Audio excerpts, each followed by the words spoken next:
votre grand journal du soir sur Europe 1 avec Mathieu Béliard, votre invité, Éric Pouliat, député La République En Marche de Gironde, co-rapporteur avec Éric Diard de la mission d'information sur la radicalisation dans les services publics. Bonsoir Éric Pouliat. Bonsoir. Merci d'être en direct avec nous. Un travail fourni, plusieurs mois de travail sur la radicalisation dans les services publics. Services publics, on voit ce que c'est. Radicalisation, on peut avoir une idée. Est-ce qu'on peut simplement d'un mot définir ce que vous appelez radicalisation ? Je vous remercie déjà de commencer par là. Pour le définir mais alors de manière très succincte, c'est tout simplement à partir du moment où on légitime le recours à l'action violente. C'est ça qui définit la radicalisation. C'est pas forcément le fondamentalisme religieux. Pas forcément. Ça peut être lié, évidemment, on va le comprendre, puisque dans l'essentiel de votre travail, ce que l'on retrouve derrière cette radicalisation, c'est une radicalisation islamiste. En premier lieu, oui, mais pas seulement. Pas seulement. On a essayé de s'attacher à toutes les autres, mais c'est celle-là qui préoccupe effectivement en priorité les services aujourd'hui. Pourquoi qu'est-ce qu'on trouve dans d'autres formes de radicalisation ? Il y a des radicalisations d'ordre politique, oui, extrémistes, voilà, qui légitiment aussi le recours à la violence. Il y a parfois d'autres mouvements plus soudains de manifestations qui peuvent aussi, dans un discours très rapide, légitimer ce recours à la violence. Donc on peut effectivement avoir des process de radicalisation multiples, mais très clairement, aujourd'hui, ce qui nous préoccupe le plus, c'est la radicalisation islamiste. Et on y vient justement. Alors il est intéressant ce rapport, il faut le lire les articles de presse qui y sont liés, avec des nuances, ce qui manque parfois aussi dans ces débats. Dans votre rapport, de quoi être rassuré sur la radicalisation dans les services publics, tout en restant vigilant. Vous m'arrêtez si je me trompe, les secteurs de la sécurité plutôt préservés, sécurité, éducation. En revanche, il y a d'autres secteurs des services publics où l'on s'inquiète, et notamment le milieu du sport. Oui, il est vrai que les services qui ont déjà une culture du renseignement, une culture sécuritaire, ont réagi très rapidement et ont mis en place tout de suite des solutions efficaces. Donc c'est les forces de sécurité intérieure, c'est nos militaires, la justice, l'éducation nationale aussi, qui avait déjà eu affaire aux faits communautaires, a mis en place des choses qui fonctionnent avec des référents de radicalisation dans chaque académie et chaque service départemental. Et je souligne la volonté d'ailleurs du ministre Blanquer là-dessus de vouloir continuer à avancer sur le sujet. Notamment dans le projet de loi pour une école de la confiance. Il y a effectivement, en revanche, des zones d'ombre, on a appelé ça comme ça, dans certains domaines, que sont en milieu carcéral, le sport, les transports publics, l'université ou les services de santé. Qu'est-ce qu'on trouve justement dans le sport ? Michael Darmon nous en parlait un peu plus tôt, les sports de combat, les arts martiaux.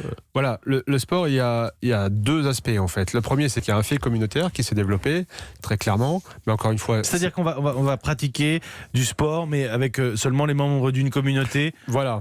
On va séparer les hommes et les femmes qui ont une application rigoriste. Voilà, on va séparer les hommes et les femmes, on va pas se doucher de telle façon, on va pas manger ça, on va pas proposer des boissons alcoolisées au foyer, on va pas faire troisième mi-temps, vous voyez, permettez-moi l'expression, etc., etc. On va pratiquer le sport d'une certaine façon précise selon des préceptes qui sont pas forcément ceux de la République.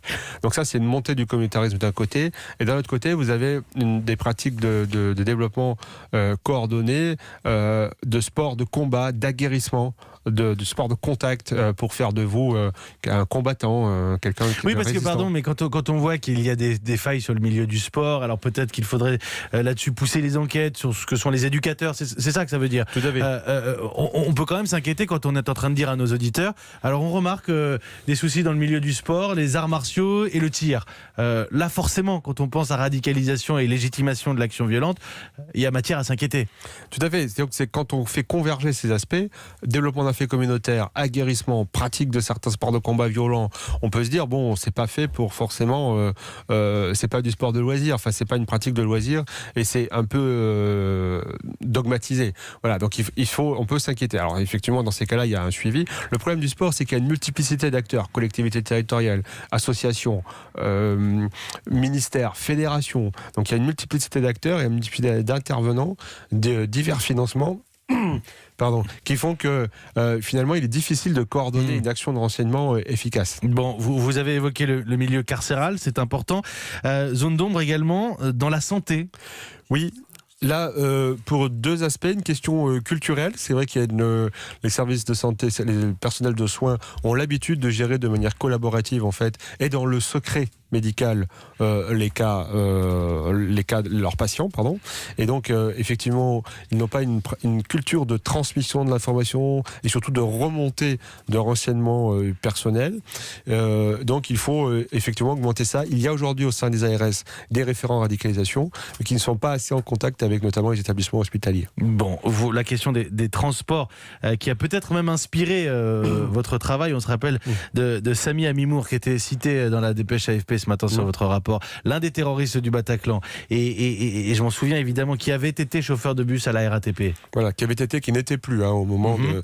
Mais je pense aussi au personnel d'aéroport. Alors il faut, tout en gardant de la mesure, 80 000 personnes titulaires d'un badge d'accès aux zones réservées dans les aéroports, 80 personnes seulement qui font l'objet d'un suivi régulier. Mais 80 quand même. Mais 80 quand même, tout à fait. Donc c'est pour ça qu'on pense qu'il faut augmenter encore le niveau d'enquête administrative. Il faut l'élargir aux sous-traitants, par exemple, aux entreprises sous-traitantes.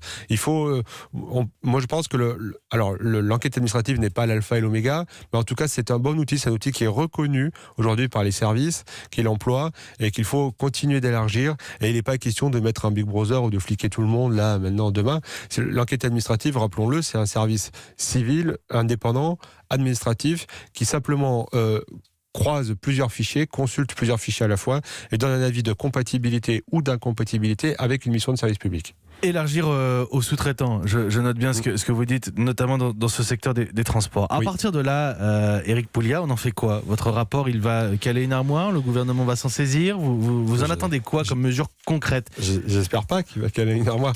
Non, oui, je pense qu'il y a deux aspects. Il y a une dimension, d'abord, qu'on a voulu aussi impulser, c'est une prise de conscience dans certains domaines où véritablement il faut une réaction.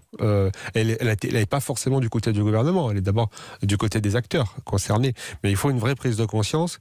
Et effectivement, du gouvernement, on attend cet élargissement des compétences du SNEAS, on attend quelques évolutions législatives, ou en tout cas qu'on s'interroge notamment sur la façon dont on licencie un fonctionnaire radicalisé. Parce qu'aujourd'hui, c'est une question qui est posée, qui pose difficulté. Ou un salarié protégé qui est ouvertement radicalisé ou suivi comme tel. Comment on peut... les délégués du personnel, par exemple. Et juste une précision, le SNEAS, le Service National des Enquêtes Administratives de Sécurité. Tout à fait, voilà. C'est un service qui va consulter plusieurs fichiers de sécurité et qui émet juste un avis. Il n'y a pas lui-même ne stocke pas ou ne récolte pas de l'information. On va voir ce qu'en fait le gouvernement désormais. Merci Éric Pouliat, merci d'être venu détailler ce rapport sur Europe 1 ce soir. Député La République En Marche de Gironde, co-rapporteur avec Éric Diard, qui lui est des Républicains. Donc ce rapport sur la radicalisation dans les services publics, on en parle. Vous continuez à réagir si vous le souhaitez au 39-21. Bruno Retailleau, qui est président Les Républicains, président du groupe Les Républicains au Sénat, sera l'invité de Sonia Mabrouk à 19h10. Il restera ensuite pour répondre à vos questions au 39-21. On lui parlera évidemment de ce rapport. Merci Éric Pouliat, il est 18h39.